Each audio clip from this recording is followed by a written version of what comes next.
Hello guys, in today's video I'm gonna show you how to make yourself invisible on your account on Roblox, easy and quick. First, click here and now click settings and now click account info. Here you will find it, visible to click no one and click save, and that's it. It will be saved. That's how to make yourself invisible on your account on Roblox, easy and quick, and that's it for today.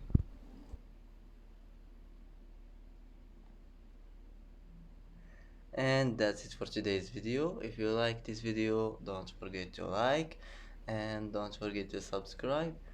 I hope this video is helpful for you, and thanks for watching until the end, and see you in the next video.